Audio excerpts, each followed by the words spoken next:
My name is Josh Downs and I'm the owner of Lost Boys Barber Shop, and we are based in Pontypridd, South Wales, just north of Cardiff. I originally started Lost Boys Club in 2018. The year prior to that I started off as, it was called basically a clothing brand called Gecko Rags Lost Boys Club. So since I left school when I was 16, I was always sort of struggling with work. I never really stuck to a job. I always worked, but I just never found anything, that I actually enjoyed doing. And I never really knew what I wanted to do. I just knew I wanted to do something for myself. And I just sort of thought an easy option would just be to sort of like create little designs, put them on clothes and just try and make a brand out of it. So our first logo, it was just sort of a little yellow circle with a pineapple, just basically because that was the only thing I could do on Photoshop. I didn't know what I was doing, so I just put that on a t-shirt and just started putting it about online. And surprisingly, I realised I was quite good at sort of, making things look certain ways. And it started picking up locally, and we started selling, quite a fair bit of clothes. Alongside that, I'd just started on a barbering course part-time. I'd never really had any, experience or want to sort of start, cutting hair or being a barber. Like I said, all I really knew was that I wanted something for myself, and I sort of, I seen barbershops at that time. It was sort of barbers were starting to sort of express themselves through the shops. I think it was around about the time where, it went from sort of barbers being in hairdressers to sort of barbers going on their own, making it look a certain way, and just sort of pulling people in just by, the general sort of aesthetic and vibe of the shop. I jumped on the college course. Like I said, I didn't have any experience. I also, at the time, I wasn't living at home, so I was sort of still having to, bring money in. So I was doing it in the nights. I was also delivering takeaways, and I'd just sort of go around shops and ask if I could just come in and just like watch them cut hair and maybe, get a chance. But obviously nobody trusted sort of somebody who didn't know what they were doing, so I wasn't really having much luck. And then I got to a point in, it was sort of 2018. I also had a baby on the way, and I realised, like, if I want to sort of be a barber, I've got to sort of jump, and I need to sort of skip the sort of queue a bit, if that makes sense. I needed to sort of big myself up, make myself look better than what I was, to sort of get to a place I needed to be. And like I said, I sort of realised that I was good at doing that through the clothes. So I went out, sort of bought a tidy camera, just started practicing on friends and family, and basically, I wouldn't say editing my photos, but just sort of making them look a certain way, which I knew would attract people. I just finished the course. I'd spent a little bit of time working as a barber at the shop towards the end of my course, which, to be fair, they were obviously grateful to get an opportunity. I didn't have any experience, and they sort of jumped me in, got me going. But I think I opened up Lost Boys Club, must have been 3 months after I just passed. I didn't have, any experience. All I sort of knew was, like I said, just how to make something look a certain way, and we just sort of went from there, basically. The reason for the name Lost Boys Club, weirdly, it doesn't really come from anything, but this sort of did end up, a name that sort of fitted well with what I was trying to do and the sort of the brand. So basically, throughout most of my sort of childhood and, my sort of earlier adult life, I struggled with mental health. As a kid, I started self-harming at an early age. I think I was around about 10 or 11. And I never really spoke to anybody, like, properly. I'd always hide a lot of things. I was sort of never honest. And through sort of, barbering and my brand, I wanted to sort of express myself and help other people. I tried to sort of make the shop be that place, and I sort of started, taking to social media and telling people my story. And I think it was roughly around about 6 months into opening in 2018. Through social media, I think one of my posts must have, gone sort of quite far, and ITV caught on to what I was doing, and they sort of got in touch and they came to the shop and did an interview. And I think it's quite mental, but it was one of the first times that I'd actually told my sort of full story. Like, I'd never really done it properly before. Like I said, even though I'm probably saying now that the only reason I did it was to sort of, get people to open up, but I'd never done it in that way. And I remember first couple of days after I'd sort of gone on and, told people what I was doing when I was younger, the way I was sort of self-harming and things like that. I remember I was like, I was scared because I was just thinking like, oh no, like I've literally just gone, full blast. People are gonna think I'm a certain way or whatever. But I'll never sort of forget the day that they went out. Like, my phone just started going mental, and it was sort of people I'd known pretty much all my life, and they were sort of coming to me and just sending me like paragraphs and telling me like things that they'd done. I remember just sitting, just being like, shit, like it's actually mental. It's like, at the time, if I had known, half of these people around me, if they were sort of like dealing with these sort of things, that I would have found comfort in that, and that would have sort of helped me through. And I think that was a sort of massive like turn for me, which I realised then that I wanted Lost Boys Club to be this sort of, brand, not just a barber shop that sort of people come to and, felt comfortable talking about certain things. Like, I tell my story, they tell theirs, and I think, you can relate to sort of people just by having a conversation and make yourself feel better. It's sort of like, it is like therapy. So after opening that shop within a year, I sort of branched out and opened up another, and we sort of still had the same sort of vision, that's obviously we were just trying to scale it. In my head, I sort of had a big idea that I was just going to put all these like Lost Boys Club barber shops everywhere, and they were going to be like therapy sort of like hubs. Like, it was just a place that you could go and just like, chat, say stupid things, be honest, and somebody in there like, would have a similar sort of story to you. And that sort of brings us to COVID. Obviously through COVID, we got shut down. At that point, I had 2 shops, and I also had another child on the way. And I was sort of, I remember just sitting and just feeling completely stuck, and I felt like everything I'd built over the last 2 years was just getting washed away. Like I said, I'd never really, had anything which I was just sort of like worked so hard on for so long. Like, I'd always sort of jumped in and out things, and I just sort of thought I found something that I actually love, and I'm gonna lose it. And I remember sitting and thinking, how can I sort of like keep this going on social media whilst the shops are not open? So I got a sort of bunch of boys together, and we sort of all did like a video of us saying things in regards to sort of mental health and showing people that, other people are going through things. And then I set up what was called, it was like the Lost Boys Club Foundation, and I basically had the idea of, obviously it was a time where people were struggling, and obviously, like I said, barber shops weren't open, a lot of places weren't open where you could go and chat and get on with your normal life. So I put money aside and I started paying for people, so they'd come through the page, message, and they would like obviously explain they're struggling, and I was just sort of referring them to counselling, and then we'd pay for X amount of their sessions just so they could obviously just a quick link for people to sort of, who were in a dark place, were able to do that through us. And that sort of helps me just sort of helping other people.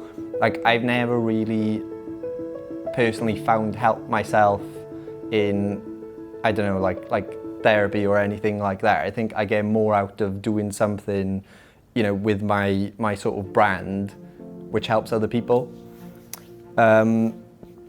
After 2020, like I said, I think 2020 was a real like kick in the teeth for me. I think it scared me a bit because I was sort of going well, and then it dropped.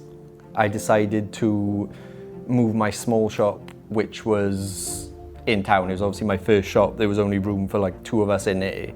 And over the 2 years since we'd opened, it sort of got mental busy. Like, we become really popular in Ponty. So I took a big jump and we moved to Taft Street in Pontypridd. Like, Taft Street for me, like, obviously growing up, like, I'm from Ponty, I'm from the town, was like a big move. I was like, I was sort of scared. I was moving into the ex sort of Carphone warehouse. I was putting a lot on the table, but I just think I really sort of like believed in my brand and what I was doing. So I spent the last sort of half of lockdown just like doing out the shop, making it look a certain way. And on the day that we opened again, we were sort of lucky enough to catch the media's attention, to obviously see we just sort of come out the lockdown with like this shop in the middle of town, which, to be fair, is probably one of my favourite, like, looking shops. I had a lot of time, sort of like was able to sit down and like spend a lot of time planning on how it was. When we moved to Taft Street, I obviously wanted to still carry the sort of, the vision of what I had for the Lost Boys Club, and that was just to sort of support and, help people, all things mental health related. I think the Christmas time from there, we sort of like, we fundraised and we give out care packages for the homeless. We did another campaign which was called Chemically Dejected, which was making people aware of, the sort of the issues people face when they go out, do a load of drugs, and sort of come down in the week. Like I said, it was just sort of, Lost Boys Club was just, it's just a part of the community which sort of spoke about the things that nobody really else wanted to speak about. And we were sort of flying at that point. It was a really sort of good place in my life. We had, I think it was like 6 barbers, maybe 6 barbers working in that shop. I think there was 4 working down Hawthorne. And at that point I decided it was time to open up the next one, which we went slightly out of area for me, which was Bay. That was just up the road.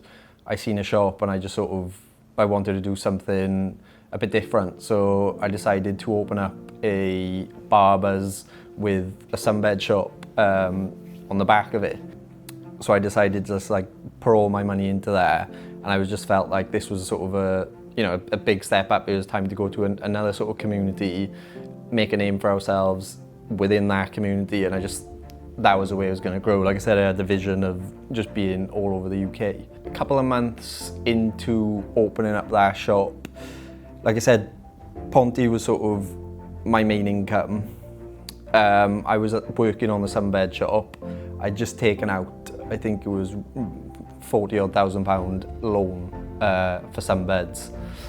And I had a call from one of the boys working in my Taft Street shop to tell me that all the toilet had gone off out the back, none of the sinks were draining, that they needed to come down, it stunk in it. So I waited to the end of the day and I just thought, it's just a small plumbing issue, we can go and I'll go and sort it out later. So I called a plumber, we went down and he sort of had a look around, and then he lifted up a manhole at the back of the shop and it was full to the brim with cooking oil. And he just sort of like looked at me, dropped there and was like, I can't deal with that, you need to ring a drainage firm. So I obviously realised at that point this is a little bit more than what I originally thought it was, and it became a bit of a worry. Like I said, I was spending sort of all my money on this new shop.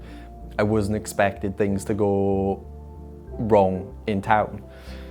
So I called a drainage firm, they come out. The plumber told me that he couldn't deal with it, and in the time waiting, I was sort of ringing round trying to find a drainage firm who'd come out and deal with it. And I went to my shop in the morning and it was full of water, it flooded. But it wasn't just flood, it was obviously, these were foul drains which had come up through the floors. So as you can imagine, the smell on it was absolutely disgusting. There and then I realised I couldn't open that day, I needed to close. I finally got a drainage firm out. They come out, obviously told me that, you know, my shop was full to the brim with cooking oil. God knows what had basically happened under there. In that time, I realised that, you know, I needed to get the shop back up and running.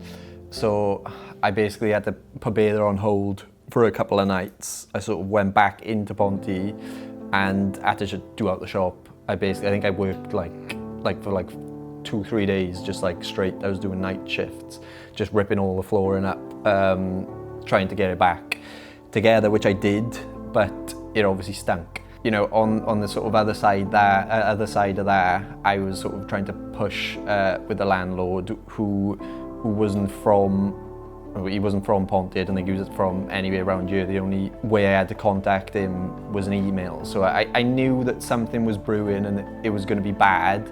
Maybe it was a stupid decision to sort of go in and quickly do the shop out, but I was like, I needed to sort of get it back up and running, earning money. So I got that back up and running, went back to Baylor, and then 2 days later, the exact same thing had happened again. So it was just like, I don't know what was going on, but there was obviously a deeper issue with the drains and obviously the oil coming down, which completely ruined the shop. I think as far as my sort of journey as a barber so far, and starting businesses, this was sort of like the biggest knock I'd sort of ever faced, because I didn't know what to do. Like, you know, I'm not well off. I was sort of, if anything, I was a young sort of person struggling, just trying to sort of find a way just to sort of put my brand out there. And I realised I took a massive step by going to open up the sunbed shop, and by losing Ponty, I was just sort of, I genuinely didn't know what to do. All I was sort of thinking was just like, just keep going and we'll see what happens. I couldn't reopen Ponty back up. It was just not in, you know, well, with what was going on, the smell of it and the risk again of losing even more money. I was just sort of, I basically had to go from there. After shutting it down, I had to take, you know, wherever staff I could and sort of put them in my Hawthorne shop, and Baylor was sort of close to being finished and sort of fitted some of us up there, but I also obviously lost staff at that time as well. For the next couple of weeks, whilst trying to sort of, you know, navigate and figure out what I was going to do, like my original plan was like Ponty was going to keep sort of Baylor going for a bit.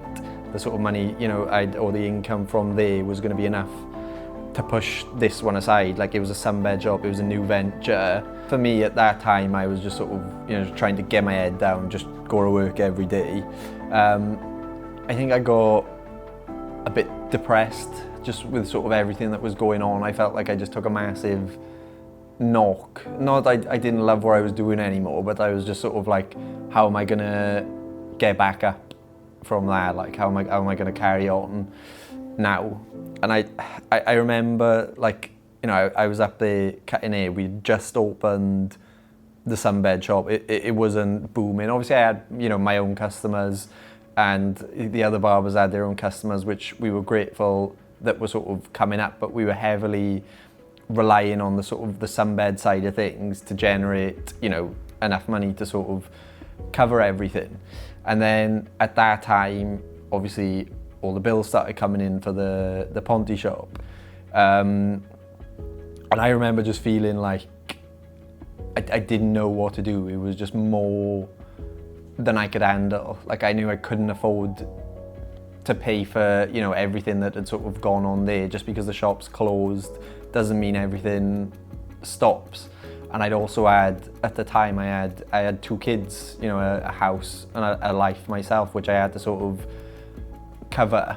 And I went into, like, I think, yeah, I got like really depressed. Like, I just didn't know what to do. I was just sort of cruising by, trying to think of what was next. And I remember, like, the Christmas that year, I had zero money. Like, I was obviously wherever I was earning, I was having to put into bather. I was having, you know, bailiffs, everything chasing me from the Ponty shop. And obviously Christmas was coming, and I relied on my mother to sort of come, and she had to buy my kids presents. Like I'd gone from doing really well for myself to just being in a place where I was just like going nowhere again.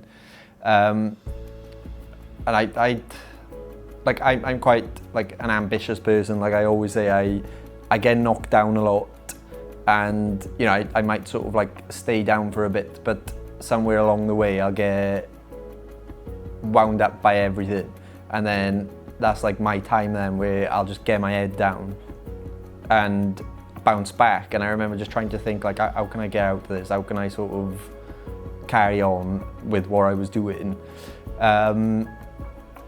So I decided, like, you know, I started in Ponty, and I can't not have a shop here. Like this is the sort of place that I built everything from. It doesn't make sense to have these other places and not this one. And lucky enough, I got in touch with the landlord.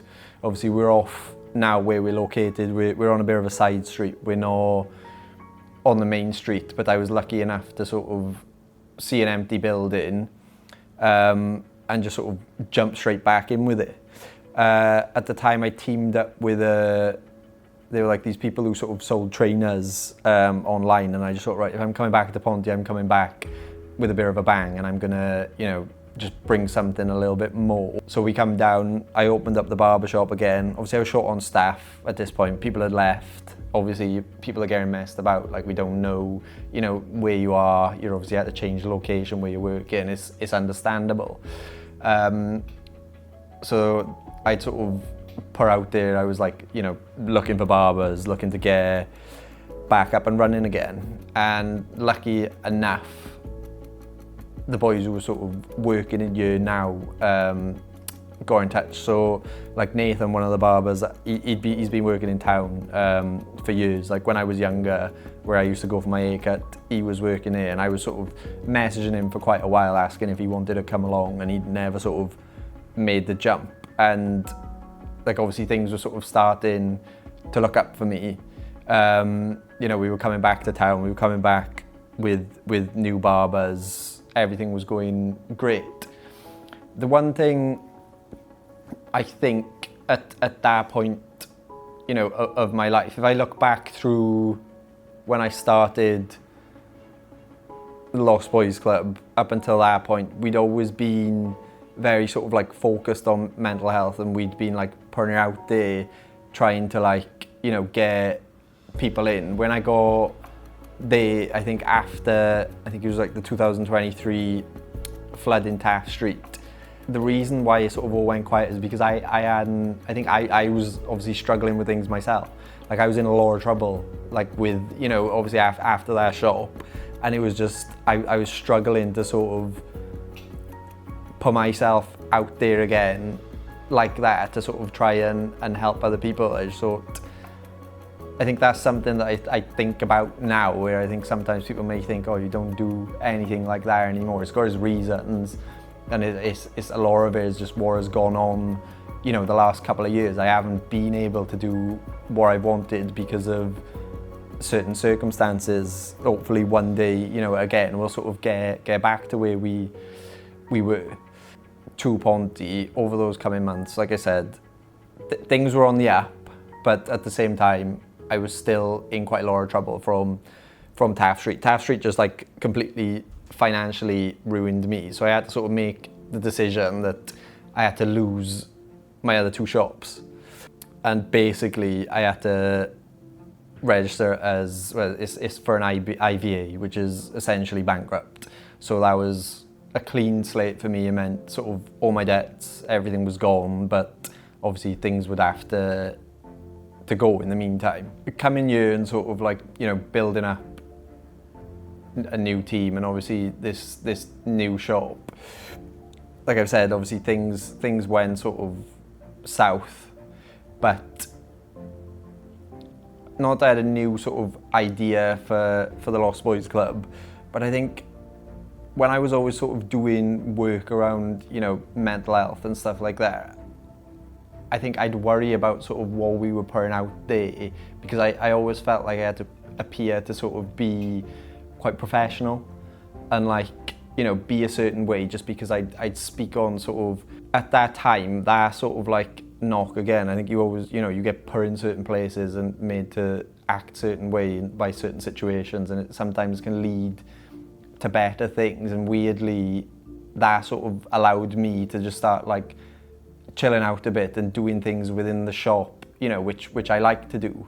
And that sort of come with, just stupid videos, just messing about with the boys and sort of posting things out from the shop, which I felt comfortable doing then, because it's weird maybe because I'm not doing all these sort of things within mental health. But again, I sort of realised that what I did for people, it sort of made people happy and more comfortable in coming to the shop, because it gave them a chance to sort of see people before coming here. It's like they can meet the barbers, online, realise what they were walking into before they go here. So I'd sort of found, a new direction on where I wanted to go with it. I still want to, encourage people to speak and, make them realise that it's a place you can sort of come and, say what you like and be comfortable with it. Like I said, we'll share with you, but at the same time, I don't want to be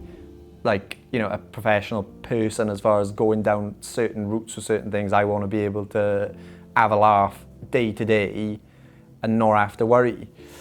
So that was the sort of, route we were now taking. It wasn't a sort of rebrand, but it was more of, again, we're just a bunch of boys essentially just having a laugh, cutting hair, and just sort of, being those people in the community. Maybe some may see as beauties, but at the same time, I think we're quite relatable, if that makes sense. So when we come here in 2023, I previously knew that Mill Street flooded in 2020, but under my understanding, it was a freak accident. It was never going to happen again. It was one of those things which, nobody saw it coming type of thing. So I thought I'm back in town now, none of that's going to happen to me again. Things like that only happen once in your life, it's all sound.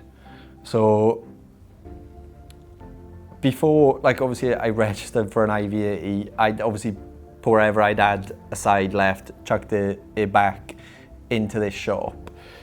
At the time, I started trying to build a supply business off the side of it, which was through Lost Boys. It was getting sort of supplies to other barbers. I say that because that's where the videos come from as well, where we were just sort of messing about. A lot of that was just sort of how we marketed things. So I was sort of again, on the up. Everything was going well. We were flying. And in November, I woke up to a call off one of the boys saying, you better get down to the shop because it's underwater. So I was just what is going on? That can't be serious. To me, I didn't even know it was raining. So I got in my car, drove down, got to the car park at the top of the hill, looked, and basically my shop was underwater. I just sort of stopped opposite the side of the road. I remember there was people obviously on the opposite side, sort of looking at me, thinking, is he going to run through that? And I just didn't even think. I just dapped it straight to the front door, sort of opened the door. As I opened it, all the water started falling in. I managed to get the door shut, looked around, and just saw obviously all of my stuff floating again. And I remember just thinking how is this happening again? How do you go from there, flooding 2 years before, and now we're in the pretty much the exact same situation. And I think about 10 minutes after I got here, Nathan got here, and he just sort of he come in. I remember he looked around and he was just I think just seeing his face as in he was shocked, but at the same time he was quite oh fuck, don't worry about it, we'll sort it out. And I remember thinking all right, we'll do it. I remember we just sat down, we just chucked Adele on, and obviously we were recording, and I put that out online, and it just went just absolutely like obviously mental. The shop was like covered underwater, and we had Adele playing in the background. But that was a point for me where I was like, I'm not going to do what I normally do now and go back into like, a depression and just sort of like lie down. It's like straight away, we're just gonna, we don't know how, but somehow we're just sort of gonna get back up from this. And the next day we come down, clear the shop out. I started trying to find out what was going on and why we flooded. Obviously I know it was the rain, but to me there was sort of more issues.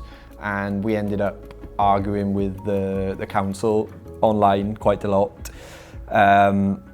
The community sort of got behind us and were sort of like, pushing us. They could see we were all just like normal boys just trying to figure out what was going on. Obviously at this point, people had sort of followed our story from where we started, when we flooded in 2023 to when obviously we flooded in 2024, and people were sort of backing us and were like, these lot need some sort of like answer. We never really got anywhere. After that, it was just sort of just carry on. Like everything I'd lost with the supplies had gone. Like that business, say it was obviously within its first year, so don't get me wrong, it wasn't booming. But again, it was something I'd spent money on and lost at, issues that were nothing to do with me, just unfortunate. I think where we are like with Lost Boys Club now is, I think we're just coming to work every day generally just to cut hair and have a laugh at the minute. It's a nice place to be. We do mess about in here. We hopefully make people comfortable. It's a nice sort of like vibe. Where we are today, Lost Boys Club, we've sort of been through the wars, but I just think we're here now. We're just cutting hair, having a laugh, and just sort of creating an environment where people can come in, feel relaxed, and feel open, be able to chat about certain things. Like I said, we may not always sort of like post on social media, mental health sort of related posts, or be appearing to work in those sorts of ways, but it will always be that place. And like people who come here now know it's somewhere where you can come, still have a chat and have a laugh, and we don't feel like we need to be sort of clinical anymore, and we can just sort of completely be ourselves.